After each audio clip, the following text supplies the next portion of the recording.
Bayangkan, selama bertahun-tahun aku bekerja sebagai pembantu di rumah megah ini. Dimarahi, dihina, diperlakukan seolah-olah aku bukan manusia. Tapi siapa sangka, di balik semua luka itu, tersimpan rahasia besar yang akan mengubah segalanya. Dan ketika rahasia itu terbongkar, hidupku tak pernah sama lagi. Sebelum lanjut, tekan tombol like sekarang juga. Semoga kisah ini membawa hikmah dan menjadi pengingat tentang kuasa takdir yang sudah diatur oleh Allah. Pagi itu, embun masih menggantung di ujung dedaunan. Tapi di rumah megah bergaya Eropa di kawasan elit Jakarta, hiruk-pikuk sudah terasa. Rina, gadis berusia 19 tahun, bangun lebih awal dari semua orang di rumah itu. Saat matanya terbuka, tubuhnya terasa berat. Tapi ia memaksakan diri untuk bangun karena tahu 1 detik saja terlambat, amarah majikannya bisa meledak. Dengan langkah cepat, Rina mengenakan daster lusuh dan jilbab tipisnya. Rambutnya yang sedikit kusut diselipkan seadanya. Dari kamarnya yang sempit di sudut belakang rumah, ia berjalan menuju dapur. Suara detak jam dinding terdengar keras di keheningan pagi, seolah menghitung waktu sebelum omelan pertama hari itu dimulai. Astagfirullah. Rina menarik napas panjang, berusaha menguatkan diri. Hari ini pasti bisa. Aku harus kuat. Di dapur, aroma roti panggang dan wangi kopi khas majikannya mulai memenuhi udara. Rina memotong buah, mengocok telur, dan memanaskan susu dengan gerakan cekatan. Namun, rasa cemas tak pernah benar-benar hilang. Ia tahu betul, sekecil apapun kesalahan bisa membuatnya jadi bahan amarah Bu Ratna, majikannya. "Rina, kopi saya mana?" Suara lantang Bu Ratna menggema dari ruang makan. Rina tersentak, hampir menjatuhkan gelas di tangannya. Sebentar, Bu. Ini sedang saya siapkan." Tak lama kemudian, langkah sepatu hak tinggi terdengar mendekat. Bu Ratna, wanita parubaya dengan riasan sempurna dan gaun rumah elegan, berdiri di pintu dapur dengan tatapan tajam. "Sudah berapa kali saya bilang, kopi saya harus siap jam 6 kurang 10. Kamu pikir saya punya waktu menunggu?" "Maaf, Bu, ini tadi saya." Rina mencoba menjelaskan, tapi suaranya tercekat. "Diam. Saya tidak mau dengar alasanmu." Bu Ratna membentak. "Kalau begini terus, lebih baik saya cari pembantu lain." Hatinya terasa perih, seperti diremas. Tapi Rina hanya menunduk, menahan air mata yang menggenang di pelupuk. Ia tahu melawan hanya akan memperburuk keadaan. Dalam hati, ia berbisik lirih, "Allah, beri aku kesabaran." Setelah Bu Ratna pergi, Rina menghela napas panjang. Tangannya gemetar saat menuangkan kopi, tapi ia berusaha mengendalikan diri. Meski setiap hari dihina, ia tetap bertahan karena satu alasan. Adik kecilnya, Arif, yang masih duduk di bangku SMP di kampung. Setiap bulan, sebagian besar gajinya dikirim untuk biaya sekolah dan obat-obatan ayah angkatnya yang sakit-sakitan. Sore itu, ketika pekerjaannya hampir selesai, Rina duduk sebentar di bangku kayu belakang rumah, menatap langit yang mulai meredup. Angin sore bertiup pelan, membawa aroma bunga Kamboja dari taman kecil di sudut halaman. Rina memejamkan mata, merasakan letih merambat ke seluruh tubuh. "Rin, kamu nggak capek?" Suara pelan Mbak Sari, sesama pekerja rumah tangga, memecah keheningan. Rina tersenyum tipis. "Capek, Mbak. Tapi aku nggak punya pilihan. Aku harus kuat." Mbak Sari mengangguk pelan. "Aku salut sama kamu. Orang lain mungkin udah kabur, tapi kamu masih sabar. Kadang aku heran, dari mana kamu dapat kekuatan?" Rina menatap tanah, bibirnya bergerak lirih. "Kalau bukan karena Allah, mungkin aku udah nyerah, Mbak." Sejenak hening. Hanya suara burung sore yang terdengar dari kejauhan. Tapi dalam hati Rina, badai kecil sedang berkecamuk. Kadang ia bertanya-tanya, kenapa hidupnya begitu sulit? Kenapa harus menghadapi majikan yang keras, kerja yang tak pernah selesai, dan rasa rindu pada keluarga angkatnya di kampung yang tak pernah surut? Namun, setiap kali rasa putus asa datang, Rina selalu ingat pada satu hal, Ia tidak boleh menyerah. Ia percaya ada takdir besar yang Allah simpan untuknya. Malam itu, setelah semua penghuni rumah tidur, Rina kembali ke kamarnya yang sempit. Cahaya lampu redup menyorot tumpukan pakaian lipatan dan koper kecil di pojok ruangan. Di atas meja kayu tua, ada foto adiknya, Arif, tersenyum dengan gigi ompong. "Demi kamu, Rif, kakak harus kuat," bisiknya lirih sambil memeluk foto itu. Sebelum tidur, Rina menengadahkan tangan, berdoa dalam keheningan malam. "Ya Allah, kalau aku boleh meminta, kuatkan aku. Jangan biarkan aku jatuh dalam keputusasaan. Kalau memang ada jalan keluar, tunjukkan jalannya." Malam itu, angin berembus pelan lewat jendela kecil kamar Rina. Tak ada yang tahu, doanya sebentar lagi akan dijawab. Takdir sedang menyiapkan sesuatu yang tak pernah ia bayangkan, dan semuanya akan dimulai dari rumah megah tempat ia berdiri saat ini. Hari itu, matahari siang terasa terik, menusuk kulit meski Rina berlindung di bawah bayangan pohon Kamboja di halaman belakang rumah megah itu. Pekerjaannya sudah hampir selesai, dan seperti biasa, ia duduk sebentar untuk menarik napas panjang, mencoba mengumpulkan tenaga yang terasa terkuras setiap harinya. Namun, sore itu berbeda. Seorang kurir datang ke rumah membawa sebuah surat. "Rina, ini ada surat buat kamu," ucap Mbak Sari sambil menyerahkan amplop lusuh yang warnanya mulai memudar. Alis Rina langsung berkerut. Jarang sekali ia menerima surat. Dengan hati-hati, ia mengambilnya. Tangannya sedikit bergetar saat melihat nama pengirimnya. Buati, tetangga di kampung yang sudah seperti keluarga sendiri. Ada rasa penasaran sekaligus cemas yang tiba-tiba menyeruak. Apa kabar buruk menimpa kampungnya? Atau Arif, adiknya? Ia buru-buru menuju kamarnya, membuka amplop itu perlahan, seolah takut kertasnya robek. Tulisan tangan Buati tampak tergesa, namun setiap kata terasa menancap dalam dada. "Rina, maaf kalau surat ini mengejutkan kamu. Aku nggak tahu caranya bilang ini selain menulis. Ada seorang orang tua yang datang ke kampung beberapa minggu lalu. Katanya sedang mencari anaknya yang hilang 18 tahun lalu. Katanya anak itu punya tanda lahir unik berbentuk bulan sabit kecil di pergelangan tangan. Rina, kamu punya tanda itu, kan?" Mata Rina membesar membaca kalimat terakhir. Ia spontan melihat pergelangan tangan kirinya, di mana tanda lahir kecil berbentuk bulan sabit sudah menempel sejak ia lahir. Jantungnya berdetak lebih cepat. Napasnya tak beraturan. Ada rasa aneh yang tak bisa ia jelaskan. Katanya dulu ada kebakaran besar di Jakarta. Anak itu terpisah dari keluarganya dan dinyatakan hilang. Mereka yakin anaknya masih hidup. Aku nggak tahu ini kebetulan atau memang benar, Rin. Tapi kalau kamu mau tahu kebenarannya, aku bisa carikan alamat mereka. Maaf, aku cuma ingin kamu tahu. Surat itu berakhir dengan tanda tangan kecil milik Buati. Rina memegang kertas itu lama, matanya berkaca-kaca. Perasaan campur aduk membanjiri dadanya. Bingung, takut, berharap, sekaligus tak percaya. Bisa jadi keluarganya yang sebenarnya masih hidup? Tapi kenapa baru sekarang mereka mencarinya? Kenapa tidak sejak dulu? Apa ini benar? Ya Allah? Atau hanya harapan kosong? Bisiknya lirih, menatap langit-langit kamarnya yang kusam. Namun, pikirannya cepat kembali pada kenyataan. Bahkan jika benar, apa gunanya baginya sekarang? Ia hanya pembantu di rumah besar ini, tak punya apa-apa. Dan yang terpenting, ia tidak mau meninggalkan keluarga angkatnya, orang-orang yang membesarkannya dengan penuh kasih sayang, meski mereka sendiri hidup serba kekurangan. Ketukan pelan di pintu kamar membuatnya tersentak. Rin, kamu nggak apa-apa? Suara Mbak Sari terdengar lembut dari luar. Rina buru-buru menyeka air matanya, mencoba menormalkan suaranya. Iya, Mbak, aku nggak apa-apa kok. Tapi setelah Mbak Sari pergi, Rina kembali memandangi surat itu. Berkali-kali dibacanya dari awal sampai akhir, mencari sesuatu yang bisa meyakinkan dirinya. Tapi yang ia temukan hanya tanda tanya lebih besar. Malamnya, ketika semua penghuni rumah sudah terlelap, Rina duduk di tepi ranjang kecilnya.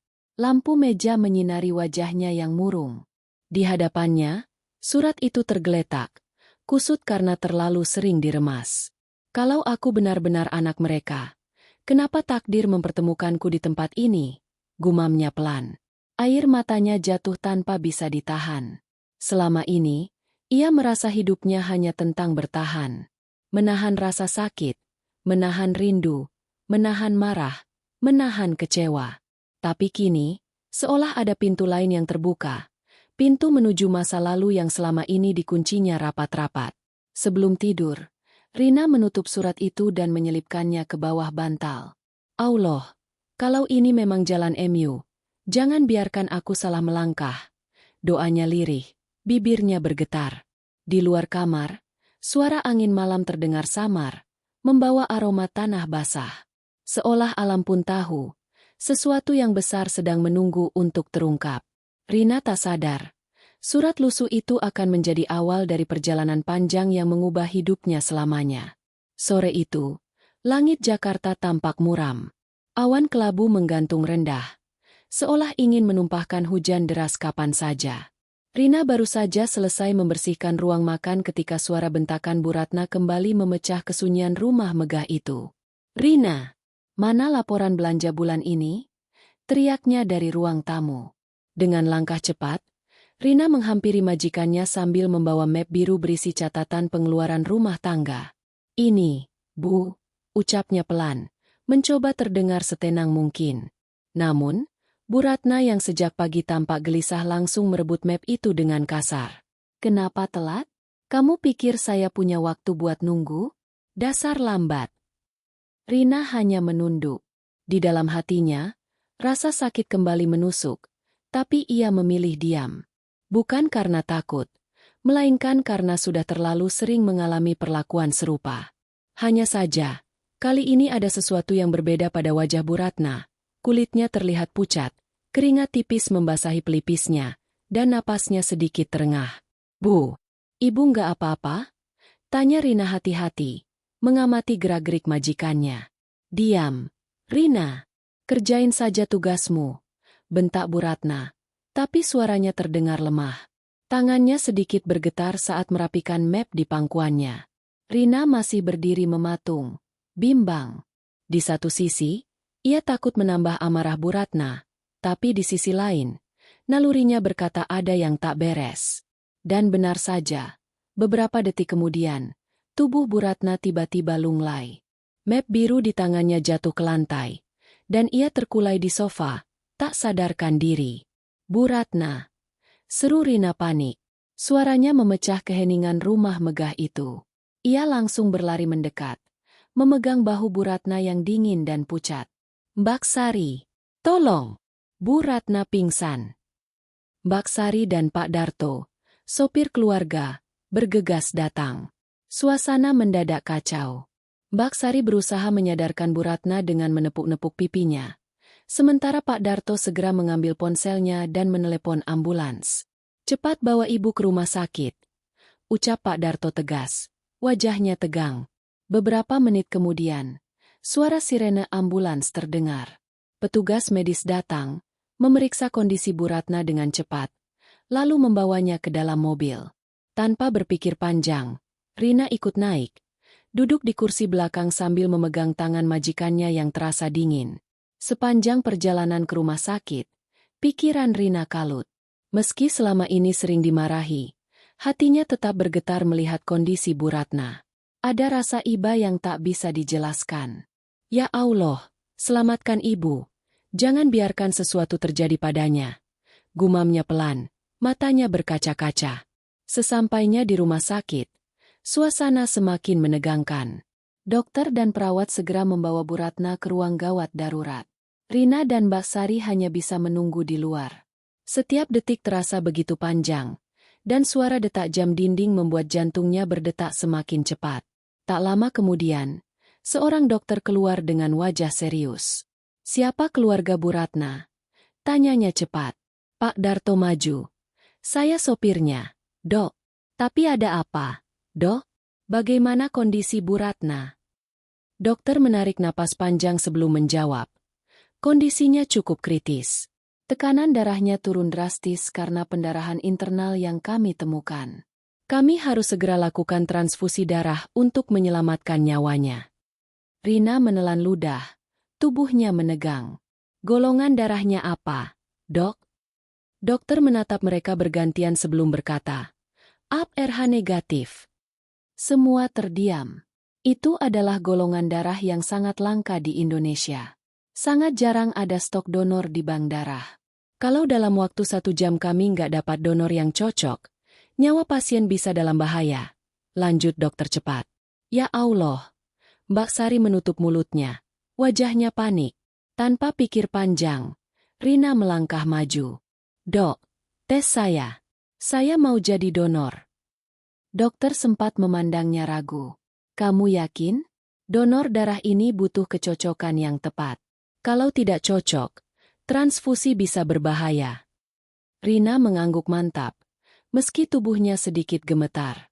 Saya yakin. Dok, tolong, coba periksa darah saya. Perawat segera membawa Rina ke ruang pemeriksaan.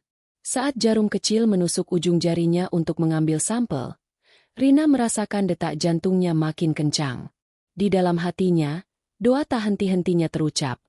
Allah, kalau ini jalannya, tolong permudah. Beberapa menit kemudian, dokter kembali dengan hasilnya.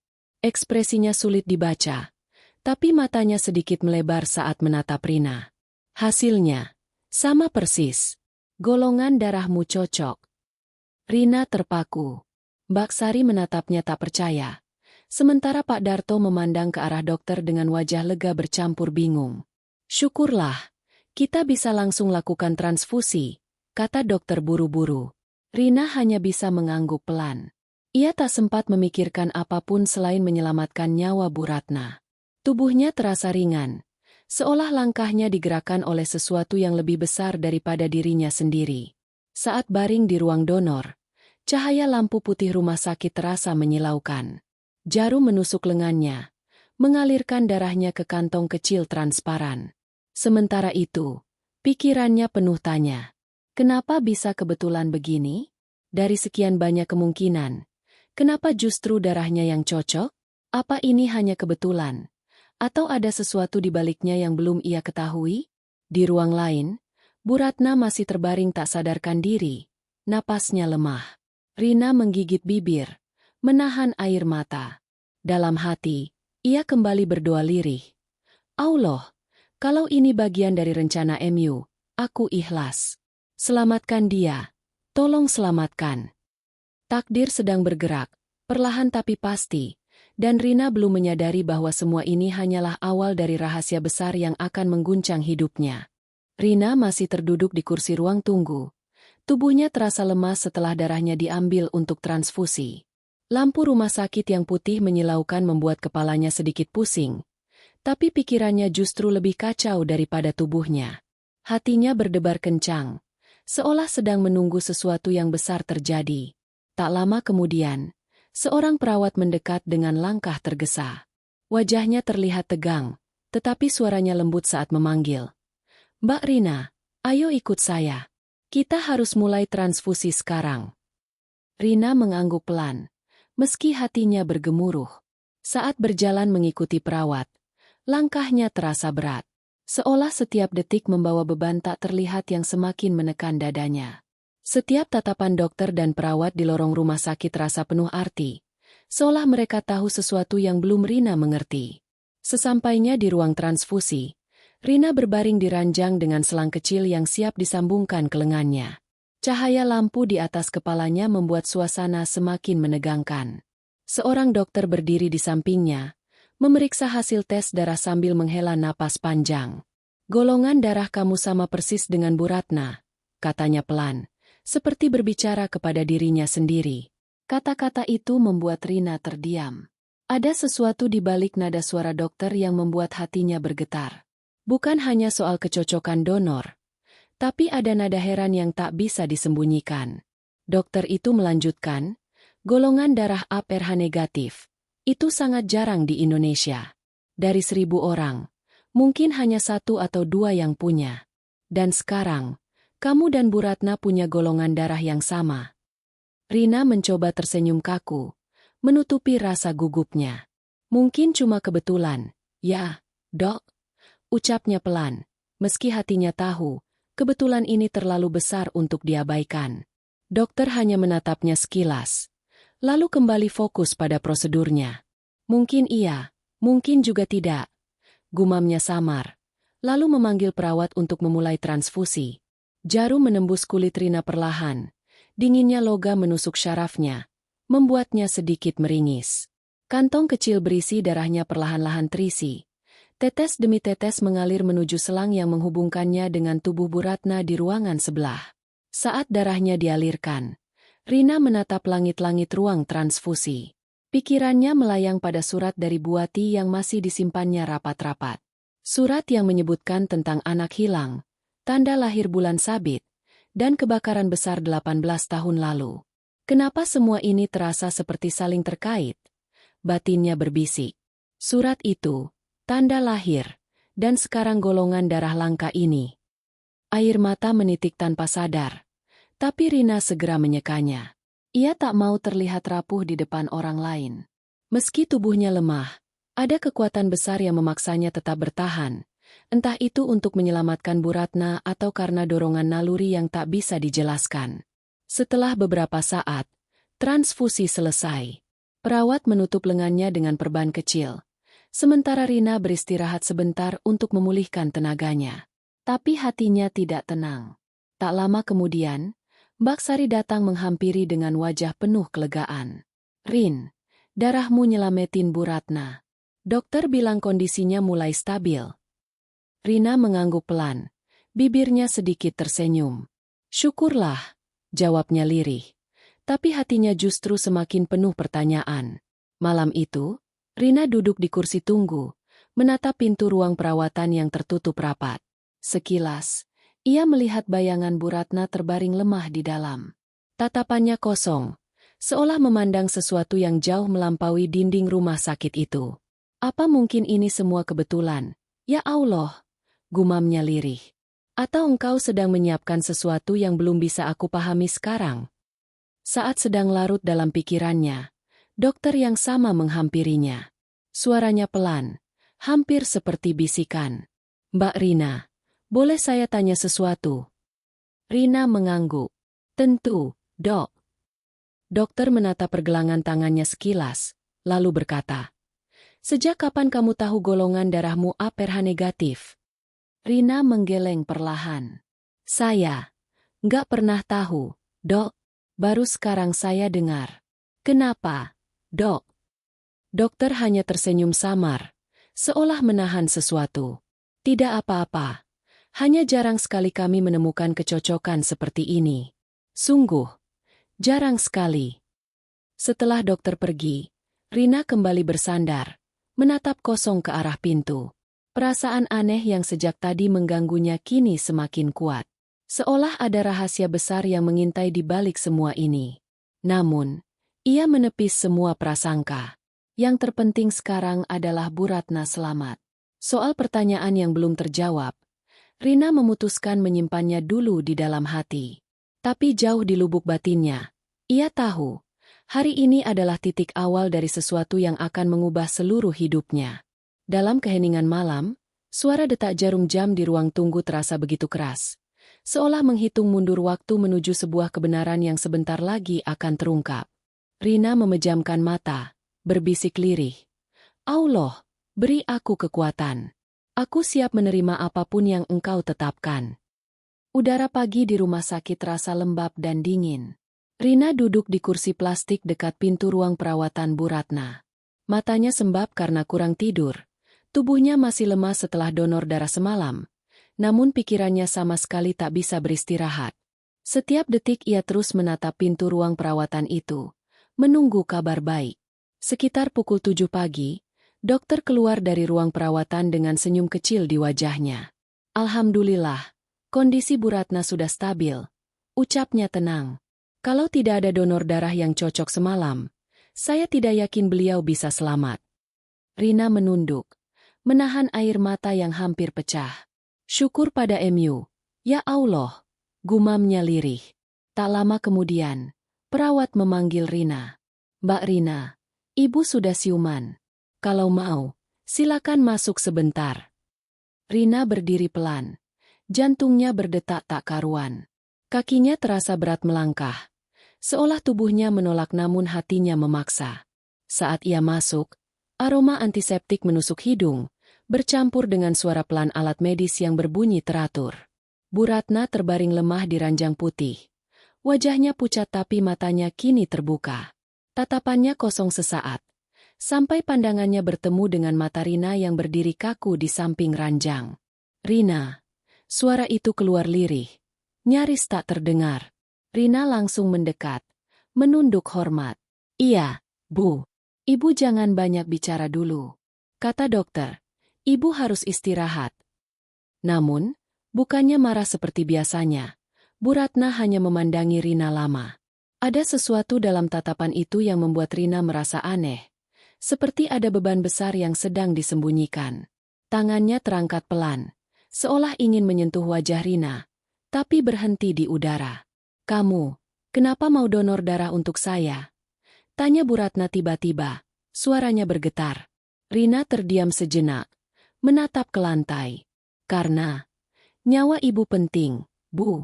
Lagi pula, saya nggak tega lihat ibu dalam kondisi seperti tadi malam. Untuk pertama kalinya, Rina melihat mata Bu Ratna berkaca-kaca. Wanita yang biasanya keras, dingin, dan tak pernah menunjukkan sisi rapuhnya, kini menatapnya dengan ekspresi yang belum pernah Rina lihat sebelumnya. Terima kasih, Rina. Ucapnya pelan. Hanya 2 kata, tapi cukup untuk membuat dada Rina terasa sesak. Setelah percakapan singkat itu, suasana menjadi hening. Rina merapikan selimut Bu Ratna, memastikan tubuh majikannya nyaman.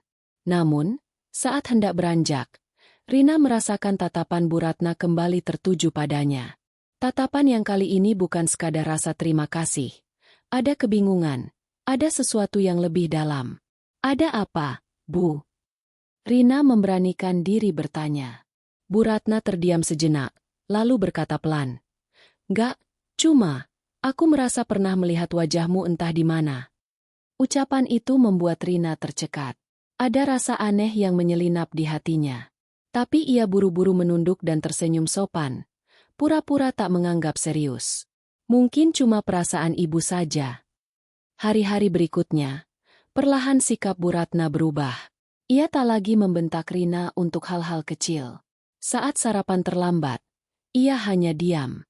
Saat bunga di vas layu, ia tidak lagi marah-marah seperti dulu. Bahkan suatu pagi, untuk pertama kalinya, Bu Ratna memanggil Rina dengan nada lembut.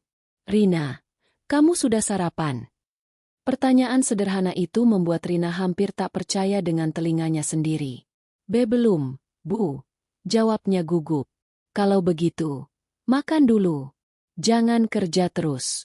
Tubuhmu juga harus dijaga. Rina hanya mengangguk pelan. Kata-kata itu terasa asing, tapi juga menghangatkan. Dalam hati, ia bertanya-tanya, apa yang membuat Bu Ratna berubah begitu drastis? Apakah karena rasa terima kasih karena darahnya menyelamatkan nyawa sang majikan? Atau ada hal lain yang ia belum tahu? Namun, satu hal yang tak bisa Rina abaikan. Sejak keluar dari rumah sakit, Bu Ratna sering menatapnya diam-diam. Tatapan itu berbeda. Bukan tatapan seorang majikan kepada pembantunya, tapi seperti seseorang yang sedang mencari jawaban dari wajah orang lain. Suatu sore, ketika Rina sedang melipat pakaian di ruang laundry, Bu Ratna tiba-tiba datang tanpa suara. Rina hampir menjatuhkan setrika karena kaget. Kamu punya tanda lahir? Tanya Bu Ratna tiba-tiba. Rina spontan mengerutkan dahi. Tanda lahir, Bu? Iya. Bentuknya bulan sabit, di pergelangan tanganmu. Tatapan Bu Ratna tajam, namun ada ketakutan terselip di baliknya. Pertanyaan itu membuat tubuh Rina membeku. Jantungnya berdetak begitu keras sampai ia merasa bisa didengar orang lain. Perlahan, ia menarik lengan bajunya, memperlihatkan pergelangan tangannya yang memang memiliki tanda lahir kecil berbentuk bulan sabit. Bu Ratna terdiam, matanya membesar, dan napasnya tertahan. Seolah dunia berhenti berputar seketika. Allah, Gumamnya lirih. Kedua tangannya bergetar saat menutup mulutnya sendiri. Namun, sebelum Rina sempat bertanya lebih jauh, Bu Ratna buru-buru berbalik, melangkah cepat meninggalkan ruangan tanpa sepatah kata pun. Rina hanya bisa berdiri mematung. Tubuhnya terasa dingin seperti kehilangan darah. Sejak hari itu, suasana rumah terasa berbeda. Ada ketegangan yang tak terlihat. Seolah ada rahasia besar yang mulai mendesak keluar dari balik dinding-dindingnya. Rina tak tahu pasti apa yang sedang terjadi, tapi ia bisa merasakannya. Sesuatu sedang bergerak, sesuatu yang selama ini tersembunyi, dan ia sendiri terjebak di tengahnya. Di kamarnya yang sempit malam itu, Rina memandangi pergelangan tangannya lama sekali. Tanda lahir bulan sabit kecil itu kini terasa seperti kunci. Kunci menuju masa lalu yang tak pernah ia tahu. Dengan suara lirih, ia berdoa, "Ya Allah, apa sebenarnya yang sedang Engkau tunjukkan padaku?" Di luar, angin malam bertiup pelan, membawa aroma hujan yang belum turun. Namun, hati Rina tahu, badai yang sebenarnya baru akan datang. Sore itu, langit Jakarta berwarna abu-abu, seolah ikut menahan napas atas rahasia besar yang perlahan mulai merangkak keluar dari balik masa lalu. Rina berdiri di halaman belakang rumah megah itu. Jemarinya sibuk menggantung pakaian di jemuran, tapi pikirannya melayang jauh. Pertanyaan Bu Ratna tentang tanda lahir kemarin terus terngiang-ngiang di kepalanya. Kenapa Bu Ratna tiba-tiba menanyakan tanda lahir? Apa maksudnya? Apa hubungannya denganku? Jantungnya berdetak kencang setiap kali mengingat tatapan Bu Ratna saat melihat pergelangan tangannya. Tatapan itu bukan tatapan seorang majikan pada pembantu. Itu lebih dalam, lebih personal, seolah melihat sesuatu yang sudah lama hilang dan akhirnya ditemukan. Tiba-tiba suara langkah pelan terdengar di belakangnya. Rina menoleh dan mendapati Bu Ratna berdiri beberapa meter darinya. Wajahnya terlihat tegang, mata merah seperti habis menangis. Rina segera merapikan pakaiannya dan menunduk hormat. "Bu, ada yang bisa saya bantu?" Suaranya bergetar, meski ia berusaha terdengar tenang. Bu Ratna menatapnya lama, seolah sedang menimbang sesuatu yang berat. Akhirnya, dengan suara lirih, ia berkata, "Rina, ikut saya sebentar." Rina hanya mengangguk, mengikuti langkah majikannya menuju ruang kerja di lantai 2. Ruangan itu jarang dimasuki siapapun kecuali Bu Ratna sendiri. Begitu pintu tertutup, suasananya terasa berbeda, seolah udara menjadi lebih berat. "Duduklah," ucap Bu Ratna pelan. Rina duduk dengan ragu, sementara Bu Ratna berdiri di depannya, menatapnya dari atas kepala sampai ujung kaki. Hening beberapa saat, hanya terdengar suara detik jam dinding yang seolah berjalan lebih lambat dari biasanya. "Aku mau lihat lagi pergelangan tanganmu," kata Bu Ratna akhirnya. Suaranya terdengar gemetar. Rina perlahan menggulung lengan bajunya, memperlihatkan tanda lahir kecil berbentuk bulan sabit di pergelangan tangan kirinya. Bu Ratna mendekat, menatapnya lekat-lekat, lalu menutup mulutnya dengan tangan. Air mata langsung mengalir tanpa bisa ditahan. "Allah," bisiknya lirih. Ini tanda itu." Rina menatapnya bingung. "Tanda apa, Bu?" Tanyanya dengan suara hampir tak terdengar. Bu Ratna berjongkok di depan Rina, menggenggam tangannya erat. "Rina, 18 tahun lalu, ada kebakaran besar di rumah lama keluarga kami. Saat itu, adik perempuanku hilang. Semua orang mengira dia meninggal. Tapi aku selalu percaya. Aku selalu merasa dia masih hidup. Dan tanda lahir itu, bulan sabit kecil di pergelangan tangan kirinya. Hanya adikku yang punya tanda itu." Jantung Rina seakan berhenti berdetak. Kepalanya berputar, kakinya terasa lemas, sementara suara Bu Ratna seperti terdengar jauh.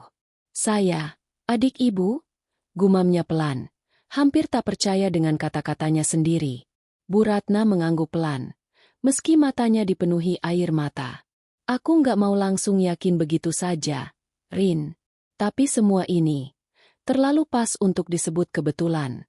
Golongan darahmu sama, tanda lahirmu sama, usiamu pas. Aku harus memastikan." Rina memalingkan wajah, dadanya terasa sesak. Ingatannya melayang pada surat dari Buati di kampung, tentang seseorang yang mencari anak hilang dengan tanda lahir bulan sabit. Semua potongan puzzle itu perlahan menyatu. Tapi di sisi lain, hatinya berontak. Tapi, saya punya keluarga, Bu. Ada bapak dan ibu angkat saya di kampung. Mereka yang membesarkan saya. Suaranya tercekat. Air mata mulai jatuh membasahi pipi. Bu Ratna menggenggam tangannya lebih erat. Kalau benar kamu adikku, Rin, mereka yang membesarkanmu adalah orang baik. Aku akan berterima kasih pada mereka selamanya. Tapi aku harus tahu kebenarannya. Rina menatap Bu Ratna lama, mencoba membaca ketulusan dari matanya. Ada sesuatu yang lembut di sana, berbeda dengan tatapan dingin dan tajam yang selama ini ia kenal. Seolah tembok yang memisahkan mereka perlahan runtuh. Setelah momen hening itu, Bu Ratna berdiri, mengambil napas panjang. Besok kita ke rumah sakit. Kita lakukan tes DNA. Ucapnya mantap. Perkataan itu membuat tubuh Rina terasa semakin gemetar. Rasanya seperti melangkah ke tepi jurang. Tak tahu apa yang menunggu di bawah sana. Ia hanya bisa menunduk. Tak mampu berkata apa-apa. Malam itu, Rina kembali ke kamarnya dengan langkah gontai. Di sana, ia duduk di tepi ranjang sempitnya, memandangi pergelangan tangannya lama sekali. Tanda lahir bulan sabit kecil itu kini terasa seperti beban. Setiap kali menatapnya, hatinya penuh pertanyaan. Ya Allah, apa ini jawaban dari semua doaku? Atau ujian baru yang harus aku jalani? Bisiknya lirih sambil menatap langit-langit kamar. Air matanya jatuh, menetes di atas amplop kusam berisi surat Buati yang masih disimpannya di bawah bantal. Surat itu, golongan darah langka, tanda lahir. Semuanya saling terhubung, seolah takdir sedang memaksanya membuka masa lalu yang tak pernah ia sentuh. Sementara di ruang kerja, Bu Ratna duduk sendiri di kursinya. Foto lama keluarganya tergeletak di atas meja. Potret dirinya bersama seorang bayi kecil yang hilang 18 tahun lalu. Tangannya menyentuh foto itu, matanya sembab, bibirnya bergetar saat ia berdoa lirih. Allah, kalau benar ini Rina, kenapa engkau mempertemukanku dengan cara seperti ini? Di luar, suara angin malam menggesek dedaunan, membawa kesunyian yang justru membuat suasana semakin mencekam. Ada rahasia besar yang nyaris terkuak, dan tak seorang pun siap menghadapi kebenarannya. Pagi itu, langit Jakarta mendung, seolah alam ikut menahan napas. Rina duduk di bangku panjang rumah sakit, memeluk kedua tangannya sendiri. Perasaannya campur aduk, gugup, takut, berharap, sekaligus ragu. Di sampingnya, Bu Ratna duduk tenang, tapi jemari wanita parubaya itu saling meremas, tanda kegelisahan yang tak bisa ia sembunyikan. Hari ini adalah hari mereka akan menerima hasil tes DNA. Sejak semalam, Rina tak bisa tidur. Setiap kali memejamkan mata, bayangan masa lalunya, surat dari Buati, tatapan Bu Ratna, dan tanda lahir di pergelangan tangannya terus menghantui pikirannya. Kalau benar, aku adik kandungnya, kenapa Allah menuntunku ke rumah ini dengan cara seperti ini? Batinnya bergetar. Tapi kalau hasilnya tidak cocok, kenapa semua petunjuk terasa terlalu pas? Perawat keluar membawa map coklat tipis dengan wajah datar. Lalu memanggil, Ibu Ratna? Bu Ratna langsung berdiri, napasnya tertahan. Iya, saya. Perawat menyerahkan map itu dengan kedua tangan, lalu berkata pelan. Hasilnya ada di dalam, Bu. Dokter menyarankan untuk dibaca bersama. Mereka dibawa ke ruang konsultasi. Ruangan itu sunyi, hanya ada satu meja, 2 kursi, dan jam dinding yang berdetak pelan. Dokter memasuki ruangan beberapa menit kemudian, membawa berkas hasil tes di tangannya. Dokter duduk, menatap mereka bergantian. Hasilnya sudah keluar. Saya tahu ini momen yang berat, jadi saya akan bacakan langsung. Rina meremas ujung jilbabnya erat-erat. Jantungnya berdegup kencang seperti genderang perang. Sementara Bu Ratna hanya menatap dokter tanpa berkedip. Dokter membuka map perlahan, menatap lembar hasil di depannya, lalu berkata pelan. Berdasarkan pemeriksaan DNA, tingkat kecocokan antara sampel darah Ibu Ratna dan Mbak Rina adalah 99,9%. Suasana mendadak hening. Kata-kata itu seolah melayang di udara, menyisakan gema yang menghantam keras ke dalam hati Rina. Tubuhnya terasa ringan, tapi bukan karena lega, lebih karena syok. Tangannya gemetar hebat, matanya berkaca-kaca. Jadi, suara Bu Ratna parau, hampir tak terdengar. Dia, benar adikku. Dokter mengangguk pelan. Iya, Bu. Secara medis, hasil ini hampir tak terbantahkan. Air mata langsung pecah di mata Bu Ratna. Tangannya menutup wajah, bahunya bergetar hebat. Allah, 18 tahun. 18 tahun aku kehilanganmu, Rin. Rina tak bisa berkata apa-apa. Napasnya tercekat, kepalanya menunduk, dan air mata mengalir tanpa henti. Setiap tetesnya adalah luapan luka lama, kebingungan, dan rasa tak percaya yang bercampur menjadi satu. Bu, saya. Suara Rina patah-patah. Saya nggak tahu harus bilang apa. Bu Ratna bangkit dari kursinya, lalu mendekat. Dengan tangan gemetar, ia memegang wajah Rina, menatapnya lekat-lekat. Kamu adikku. Aku yang seharusnya menjagamu. Tapi aku malah membuatmu menderita di rumahku sendiri. Rina memejamkan mata, merasakan sentuhan itu untuk pertama kalinya. Ada kehangatan yang aneh, tapi sekaligus perih. Selama ini, Bu Ratna adalah majikan yang sering membentaknya, memarahinya, bahkan mempermalukannya di depan orang lain. Dan sekarang, wanita itu ternyata kakak kandungnya sendiri. Hatinya seperti diremas. Antara bahagia karena menemukan darah dagingnya sendiri, dan terluka karena masa lalu yang penuh amarah. Aku jahat padamu, Rin. Suara Bu Ratna bergetar. Kalau aku tahu dari dulu. Kalau aku tahu kamu adikku. Rina menatapnya dengan mata sembab. Saya nggak apa-apa, Bu. Kak. Ucapnya pelan. Suaranya nyaris hilang. Allah yang mempertemukan kita sekarang. Pasti ada maksudnya. Ucapan itu membuat Bu Ratna menangis lebih keras, memeluk Rina erat-erat. Untuk pertama kalinya, Rina merasakan pelukan yang berbeda, bukan pelukan majikan pada pembantu, tapi pelukan kakak yang menemukan adik yang hilang. Namun, di balik pelukan itu, rasa getir masih menggantung di hati Rina. Ingatan tentang bentakan, hinaan, dan air mata yang ia telan bertahun-tahun di rumah ini tak bisa hilang begitu saja.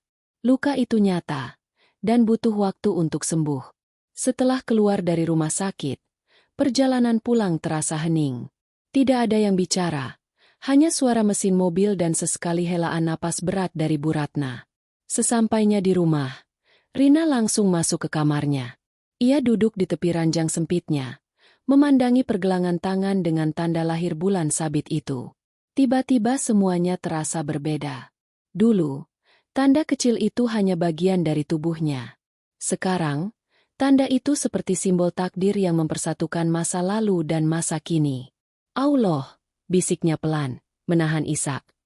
Apa engkau benar-benar menuntunku kembali ke keluarga yang hilang, atau engkau sedang menguji kesabaranku sekali lagi? Di ruang kerja, Bu Ratna duduk menatap foto lama keluarga mereka. Dalam foto itu, seorang gadis kecil berdiri di sampingnya, memegang boneka lusuh. Gadis itu adalah Rina, sebelum kebakaran memisahkan mereka. Air mata jatuh di atas kaca bingkai foto itu, membuatnya berbisik pelan. Maafkan kakak, Rin, maafkan aku. Namun, keduanya tahu, menemukan satu sama lain bukan berarti masalah selesai. Ini baru awal dari perjalanan panjang, penuh luka yang harus disembuhkan dan masa lalu yang harus dihadapi bersama. Dan entah kenapa, di lubuk hati Rina, ada perasaan samar, bahwa jawaban atas semua ini belum sepenuhnya terungkap. Malam itu, hujan turun deras. Rintiknya memukul kaca jendela rumah megah itu, seolah langit ikut menangisi masa lalu yang perlahan terbuka.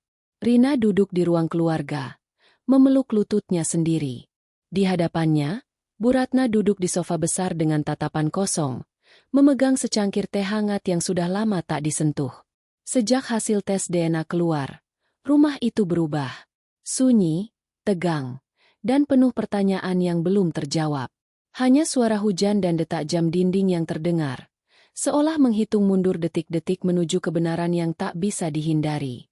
Bu Ratna menarik napas panjang, lalu menatap Rina dengan mata sembab. "Rin," suaranya lirih, serak oleh tangis yang ditahan. "Malam ini, aku mau kamu dengar semuanya. Tentang keluarga kita. Tentang kenapa kamu bisa hilang 18 tahun lalu." Rina mengangguk pelan.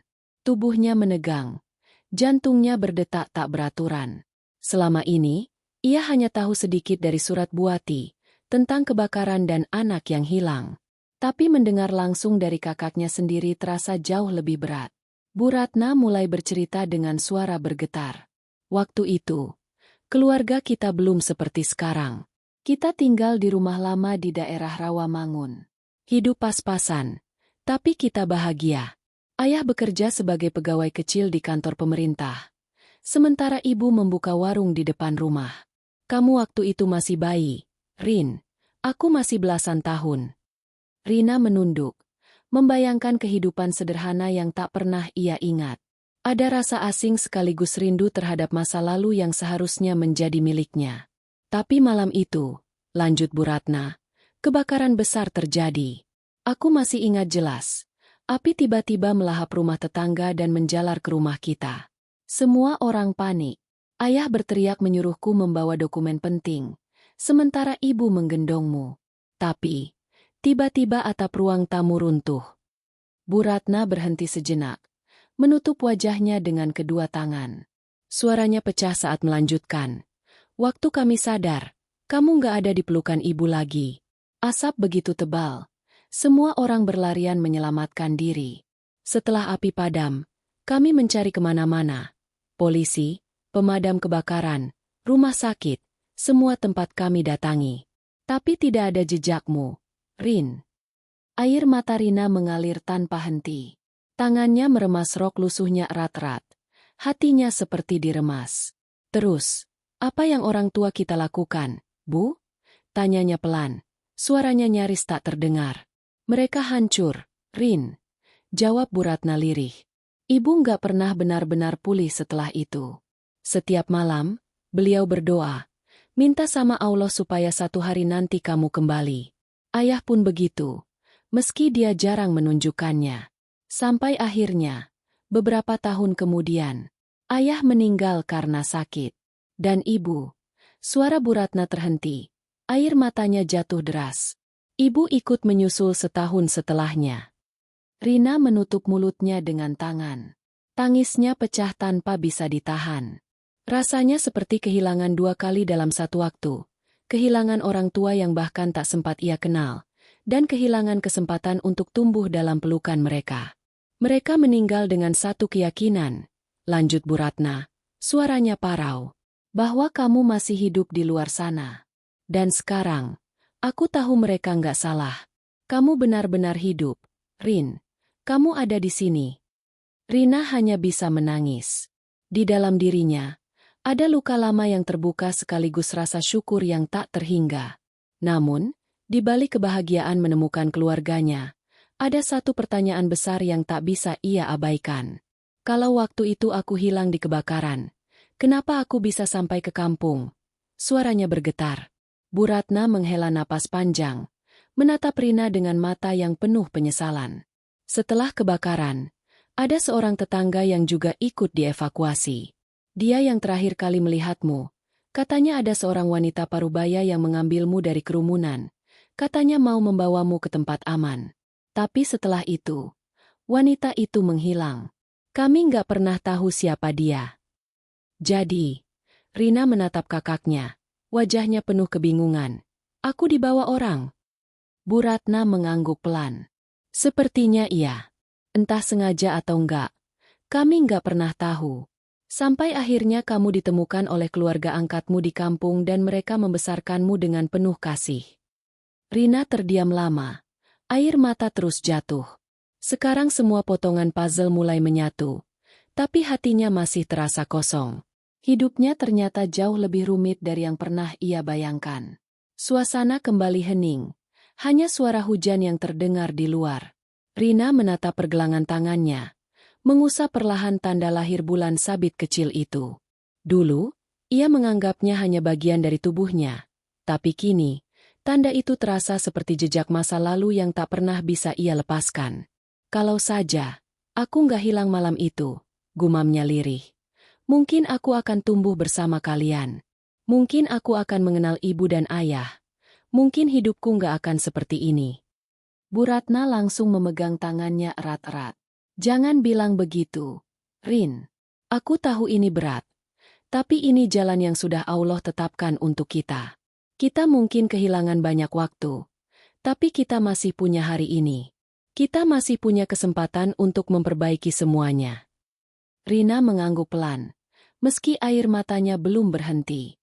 Hatinya tahu, perjalanan untuk menerima semua ini masih panjang. Ada luka lama yang harus disembuhkan, ada masa lalu yang harus dimaafkan, dan ada kenyataan baru yang harus dijalani. Di luar sana, hujan perlahan mereda. Tapi di dalam hati Rina, badai baru saja dimulai. Sejak malam panjang penuh air mata itu, suasana rumah megah ini tak lagi sama. Setiap sudutnya seakan menyimpan gema masa lalu. Rina masih merasa asing, meski rahasia besar tentang jati dirinya sudah terungkap. Semua orang di rumah kini memandangnya berbeda, bukan lagi sekadar pembantu, melainkan adik kandung majikannya sendiri. Tapi, rasa asing itu justru membuat dadanya semakin sesak. Pagi itu, sinar matahari menembus kaca jendela ruang makan, memantulkan kilau peralatan makan perak di atas meja panjang. Bu Ratna duduk di ujung meja, menatap Rina dengan senyum lembut yang terasa canggung. "Rin, ayo sarapan bareng sama kakak," ucapnya pelan, seolah takut membuat Rina salah paham. Namun, ajakan itu justru membuat hati Rina perih. Bertahun-tahun ia pernah merasakan bentakan, hinaan, dan sikap dingin dari wanita yang kini memanggilnya adik. Kenangan itu muncul begitu saja, tanpa bisa ia tolak. "Terima kasih, Bu." Kak," jawab Rina ragu, suaranya bergetar. Saya makan nanti saja." Bu Ratna terdiam, senyumnya memudar. Tatapannya menyimpan luka yang tak bisa disembunyikan. Tapi ia tak memaksa. Hanya mengangguk pelan dan kembali menatap piringnya. Di sudut dapur, Mbak Sari ikut memperhatikan mereka dengan raut wajah bingung. Semua penghuni rumah seolah sedang belajar ulang bagaimana harus memperlakukan Rina. Namun, bagi Rina sendiri, kebingungan itu jauh lebih rumit daripada sekadar penyesuaian. Malamnya, Rina duduk sendirian di kamarnya yang sempit. Lampu redup menerangi tumpukan pakaian dan foto adiknya, Arif, yang selalu ia simpan di meja kecil. Selembar surat dari Buati tentang masa lalunya tergeletak di sampingnya. Tangannya meremas kertas itu erat-erat, seolah mencoba menemukan jawaban di setiap lipatannya. "Kenapa sekarang, ya Allah?" bisiknya lirih, suaranya pecah. "Kenapa baru sekarang engkau mempertemukan aku dengan darah dagingku sendiri? Kenapa bukan saat ayah dan ibu masih ada?" Air matanya jatuh deras, membasahi surat yang sudah mulai menguning. Ada penyesalan besar yang tak bisa dihapus waktu. Meski kini ia menemukan keluarganya, bagian dirinya terasa hilang selamanya. Beberapa hari kemudian, Bu Ratna mengetuk pintu kamarnya perlahan. "Rin, boleh kakak masuk?" Rina mengangguk, meski matanya masih sembab karena kurang tidur. Bu Ratna masuk membawa secangkir teh hangat dan duduk di sampingnya. Tangannya meraih jemari Rina, menggenggamnya erat. "Rin, kakak tahu. Kakak banyak salah sama kamu. Kakak nggak akan cari alasan. Kakak cuma mau minta maaf." Ucapnya pelan, suaranya bergetar.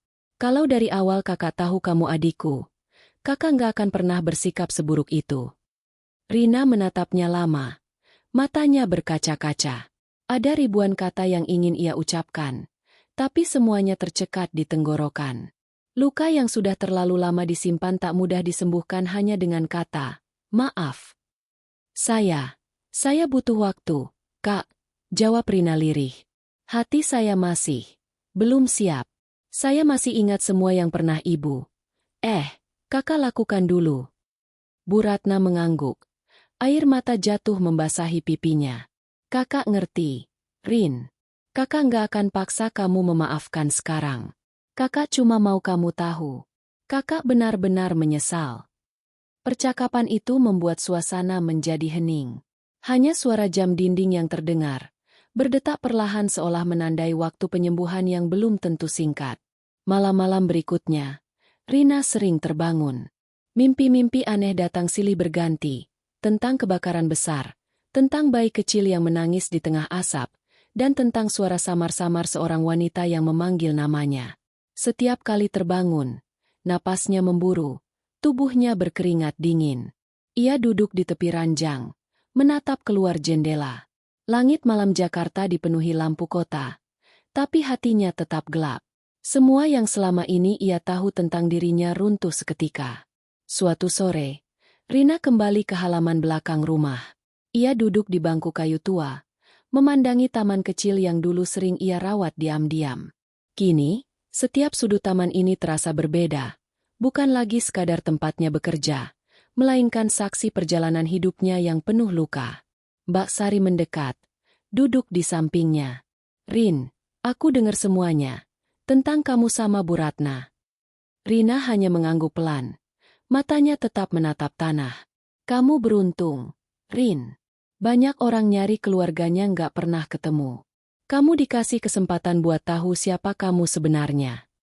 Rina menarik napas panjang, lalu menghembuskannya perlahan. Mungkin iya, Mbak, tapi rasanya nggak sesederhana itu. Aku memang nemu keluargaku, tapi luka di hati ini masih ada.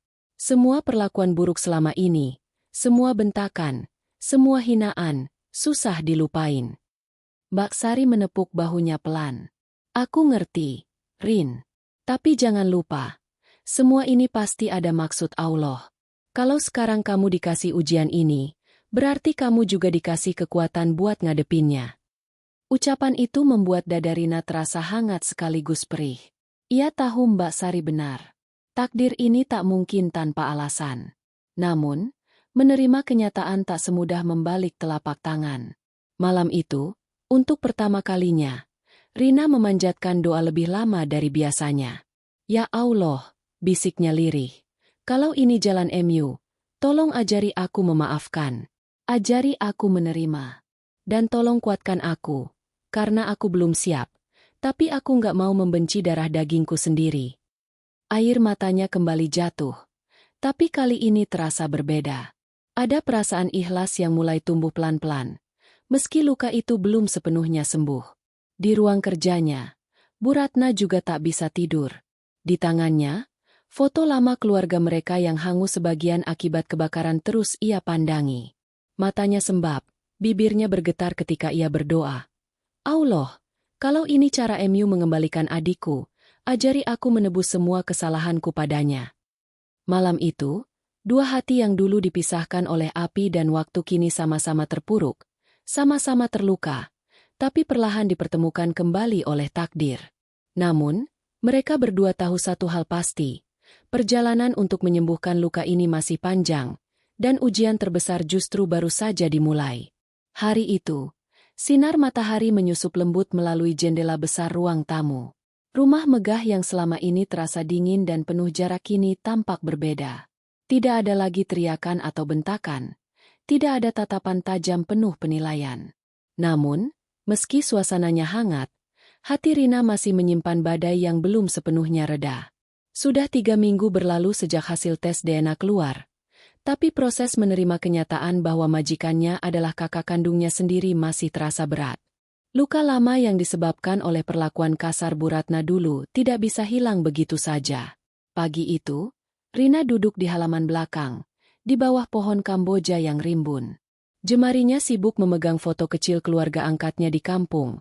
Bapak, Ibu, dan Arif, adiknya yang ia besarkan sejak bayi. Air matanya menitik perlahan. Dalam hatinya, rasa syukur dan rindu bercampur jadi satu. Suara langkah lembut memecah lamunannya. Bu Ratna berdiri di belakangnya, membawa 2 cangkir teh hangat. Kali ini, wajahnya terlihat berbeda. Tidak ada lagi raut arogan seperti dulu. Hanya tatapan teduh yang penuh penyesalan dan kasih sayang. Kak, duduk sini ya. ucap Bu Ratna pelan, menahan getar suaranya. Rina hanya mengangguk, tanpa menatap langsung. Teh hangat disodorkan ke tangannya. Namun aroma melati di cangkir itu tidak mampu menenangkan hati yang masih bergejolak. Beberapa menit, mereka hanya duduk dalam diam. Angin sore berhembus perlahan, membawa suara dedaunan berbisik. Sampai akhirnya, Bu Ratna membuka suara. "Rin, aku nggak akan lelah minta maaf padamu," katanya lirih, menatap Rina penuh harap. "Aku sadar, banyak hal yang nggak bisa aku ubah. Semua bentakan, semua kata-kata kasarku, semua itu nggak akan pernah hilang dari ingatanmu. Tapi percayalah, sekarang aku hanya ingin satu hal. Aku ingin jadi kakak yang seharusnya untukmu." Rina menatap cangkir tehnya, mengamati uap panas yang perlahan memudar. Hatinya terasa berat, tapi ada sesuatu di dalam dirinya yang mulai luluh. Ia ingat malam-malam ketika ia menangis sendirian di kamar sempit, memohon kepada Allah agar diberikan keluarga yang menyayanginya. Dan sekarang, tanpa disangka, doa itu dikabulkan, tapi dengan cara yang penuh ujian. "Kak," Rina memanggil pelan, suaranya bergetar.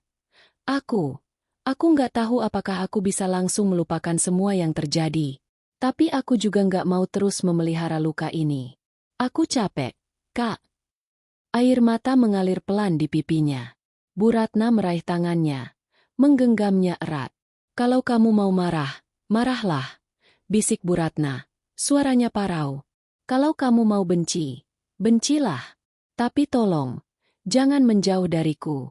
Jangan pergi lagi. Rin, aku sudah kehilanganmu sekali.